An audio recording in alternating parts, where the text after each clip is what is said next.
नमस्कार दोस्तों। मेरा नाम है विजय कुमार। आप देख रहे हैं कॉमिक्स पिटारा चैनल को।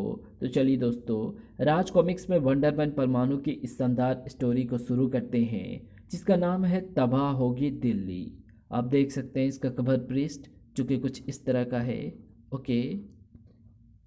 दिल्ली से कुछ ही किलोमीटर दूर स्थित ये पहाड़ी क्षेत्र कल तक सुनसान और वीरान क्षेत्र था, लेकिन आज वो क्षेत्र पुरातत्वविदों और अखबार वालों के आकर्षण का मुख्य केंद्र है। और इसका कारण है इस क्षेत्र की खुदाई में निकले एक प्राचीन सभ्यता के अवशेष।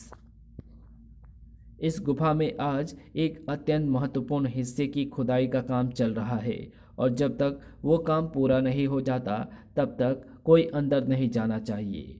ओके सर, मेरे ख्याल से तुम्हारा ये ऑर्डर औरों के लिए है इंस्पेक्टर। मुझे तो तुम अंदर जाने से रोकोगे नहीं। छिपरा, तुम यहाँ भी। हे भगवान, तुम मुझे मेरे किन कर्मों की सजा दे रहा है, जो इस मुसीबत को भी मेरे पीछे भेज देता है। What do you mean? तुम्हारे पीछे? मैं यहाँ अपने अखबार के लिए खुदाई को कवर करने आई हूँ, तुम्हारे पीछे नहीं आई। अपनी गलतफहमी को मिटाओ और अपनी तशरीफ का टोकरा रास्ते से हटाओ, ताकि मैं अंदर जा सकूं। सॉरी मैडम, अंदर जाने की अनुमति किसी को नहीं है। लेकिन कोई लेकिन वेकिन नहीं। मैंने कहा ना कि तुम अंदर नहीं जा सकती तो नहीं जा सकती।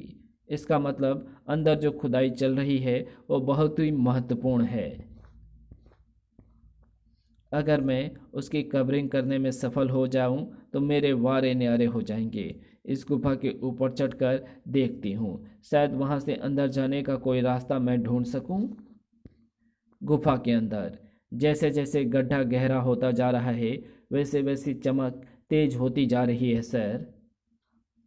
और जल्दी जल्दी खोदो। मैं जल्दी से जल्दी उस चमक के स्रोत को जानना चाहता हूँ। वहाँ खुदाई में जुटे लोग नहीं जानते थे कि जमीन के नीचे से जो चमक उभर रही थी वो उन सभी की जिज्ञासाओं को नहीं, एक बड़ी मुसीबत को भी निमंत्रण दे रही थी। कड़ाक कड़ाक। उफ, नहीं। ये चमक। उफ। इस चमक का अर्थ है कि ओह, ये मैं क्या कर रहा हूँ।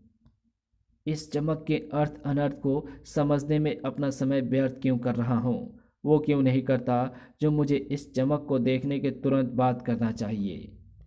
निश्चय ही एक अनहोनी घटना घटने जा रही थी, और इस क्षेत्र में किसी को इसका गुमान भी नहीं था। यहाँ तो सभी अपने अपने काम में लगे थे, कोई खुदाई करने में, कोई किसी को अंदर ना जाने देने में, और कोई अंदर जाने की कोशिश में। वाओ, यहाँ पत्थरों के बीच एक ऐसा छेद तो मौजूद है जिससे गुफा के अंदर का दृश्य दिखाई दे रहा है। अंदर जाने के लिए बस इस छेद के आसपास के पत्थरों को हटाकर इस छेद को बड़ा करने की जरूरत है। वडुस। आह!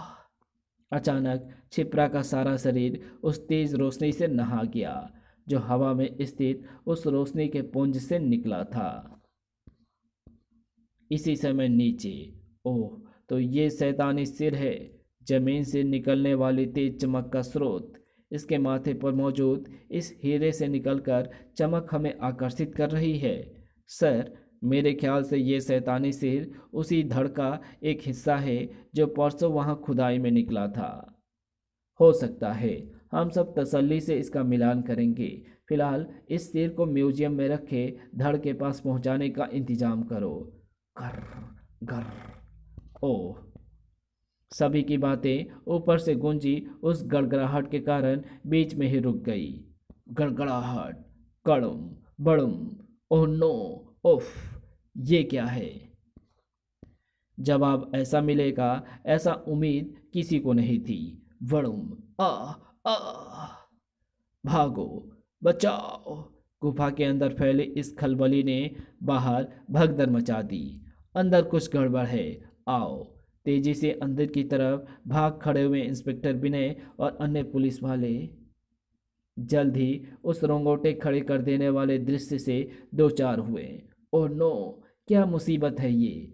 बाद में जानना, पहले इसे खत्म करो। ओह नो, इसके शरीर से टकराकर गोलियां पिघलती जा रही है। तड़ तड़ तड़ थ थ। ये तुम सबको भी ऐसे ही पिघला देगी। भागो।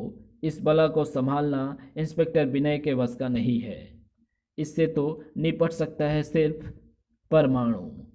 अब ठीक है, अब देखता हूँ इस बला को। धड़ाक। परमाणु के तेज वार का उस बला पर प्रभाव तो पड़ा, लेकिन वैसा नहीं जिसकी परमाणु को उम्मीद थी। ओह, मेरे वार से गिरकर वो तेजी से तड़प कर उठ खड़ी हुई है।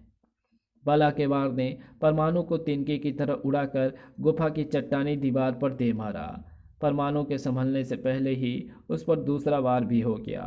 उफ, वो तो अच्छा है कि मेरे शरीर पर एस्बेस्टस की पोशाक है, वरना इन दहकती किरणों ने मुझे भी पिघला दिया होता। लेकिन मेरी एस्बेस्टस की पोशाक मुझे ज़्यादा देर तक इन किरणों से नहीं बचा पाएगी। मुझे तेज़ी से इन किरणों से बचकर इसका कोई परमानेंट इंतजाम करना चाहिए।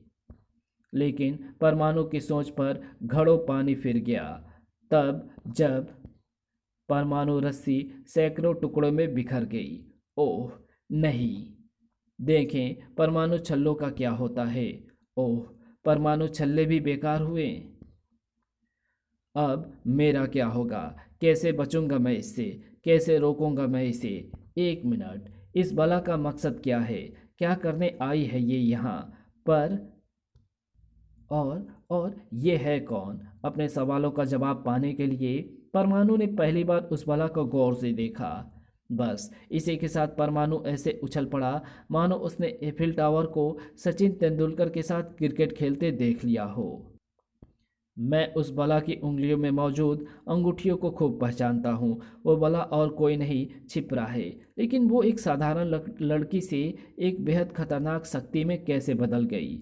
ओह, मेरे सवालों का जवाब शायद उस अनोखे रोशनी पुंज में छिपा है, जिससे निकली रोशनी की धार छिपरा के शरीर पर पड़कर उसे भयानक रूप के साथ साथ प्रलयकारी शक्ति भी दिए हुए है। मुझे छिपरा को सामान्य करना होगा, और उसके लिए सबसे अच्छा यही होगा कि मैं अपने परमाणु रस्सी के ढेर से गुफा के ऊपर मौजूद उस बड़े छेद को बंद कर दूं, ताकि ऊपर मौजूद रोशनी पुंज की रोशनी छिपरा के शरीर तक ना पहुंच पाए। इसके वारों में पहले वाली तेजी नहीं, इसका शरीर धीरे धीरे शिथिल पड़ता जा रहा है। इसका मतलब इसकी शक्ति का मुख्य स्रोत वही रोशनी पुंज था। अब मैं इसे आराम से अपने बंधनों में जकड़ सकता हूँ। दूसरे ही क्षण, ओह, इस बार परमाणु रस्सी इसके शरीर से लिपटकर टूटने की जगह इसके शरीर में समा गई। मुझे और ज़्यादा परमाणु रस्सी का इस्तेमाल करना होगा। ओह, एक बार फिर सारी परमाणु रस्सियाँ इसके शरीर में समा गईं। ओह, यह तो फिर पहले की तरह ही तरोताजा सी होकर सक्रिय हो उठी। साथ ही इसके वारों में भी अब पहले जैसी भयंकरता है। क्या रोशनी पुंज से उसे फिर रोशनी मिलने लगी? नहीं, वहाँ से तो रोशनी की एक लकीर से नीचे नहीं आ रही। फिर इसे शक्ति कहाँ से मिल रही है? समझ गया, मुझे इसके वारों को ना रोकना है और ना प्रत्युत्तर में अपना वार करना है। मुझे तो सिर्फ इसके वार करने के लिए उकसाते हुए उनसे तब तक बचते रहना है जब तक वार करते करते छिपरा के शरीर में समाई सारी शक्ति समाप्त नहीं हो जाती। उस शक्ति के समाप्त होने और छिपरा के अपने वास्तविक रूप में आने में ज़्यादा समय नहीं लगा, और जैसे ही ऐसा हुआ वैसे ही मानो यहाँ भूकंप आ गया हो। ओह, मेरी शक्ति हार कर वापस लौट आई है, और इसका उत्तरदायी मैं स्वयं हूँ। मैंने अपनी एक कमज़ोर शक्ति को इतना महत्वपूर्ण कार्य करने के लिए भेज दिया। खैर, अभी भी बिगड़े खेल को संवारा जा सकता है अपने एक अत्यंत शक्तिशाली शक्ति का प्रयोग करके। हालांकि इस शक्ति का प्रयोग करने में से मुझे भी खतरा है, लेकिन मेरे पास इसके सिवा और कोई चारा नहीं है। उस शख्स के हाथों से छूटी वो अत्यंत शक्तिशाली शक्ति प्रचंड रूप धारण करके अपने मंजिल तक पहुंची। ओह, ये एकाएक क्या हुआ? फड़ुम कर, सारी गुफा भड़भड़ाकर गिरने लगी है। कुछ गड़बड़ ज़रूर है, लेकिन मेरे पास समय नहीं है, क्योंकि अगर मैं तुरंत ही छिपरा को लेकर यहाँ से नहीं निकला तो हम दोनों की कब्र यहीं बन जाएगी। परमाणु बेहोश छिपरा को लेकर तेजी से गुफा के बाहर की तरफ बढ़ा, लेकिन ओफ, ये किस चीज़ से टकराया मैं? भड़ाक। सामने तो कुछ नहीं दिख रहा है। कहीं ये मेरा वहम तो नहीं? वह परमाणु का वहम नहीं था। वो ये परमाणु को दूसरी कोशिश में ही पता चल गया। सामने जरूर कोई अदृश्य दीवार है। भड़ाक। मुझे उसे तोड़कर तुरंत ही यहाँ से बाहर निकलना होगा, क्योंकि गुफा टूटती ही जा रही है। ओफ। परमाणु छल्ले उस दीवार से टकराकर नष्ट हो रहे हैं। मैं यहाँ से छोटा या ट्रांसमिट होकर निकलने की कोशिश कर सकता हूँ, लेकिन छिपरा को छोड़कर मैं अकेला यहाँ से नहीं जा सकता। इसलिए छिपरा के साथ साथ मुझे भी टूटती गुफा के रूप में मौत का सामना करना ही होगा। परमाणु की चिंतित निगाहें तेजी से गिरती गुफा को देखने के सिवा कुछ नहीं कर सकती थी, लेकिन अचानक उन निगाहों को दिखाई दिया वो आश्चर्यजनक दृश्य। घर जाने कहाँ से आकर वो किरणें सामने मौजूद उस अदृश्य दीवार से आ टकराई। एक पल के लिए ऐसा लगा मानो सारे आकाश की बिजलियां वहां आ टूटी हो। कर। इस कहानी को यहीं समाप्त करते हैं। इसके आगे कहानी पढ़ेंगे इसके पार्ट 2 में। तो मिलते हैं इसके दूसरे पार्ट में। तब तक के लिए बाय। अगर आपको ये वीडियो पसंद आई हो तो इस वीडियो को लाइक शेयर कमेंट ज़रूर कर देना। चैनल पर नए हो तो चैनल को सब्सक्राइब ज़रूर से कर लेना। Thanks for watching my videos.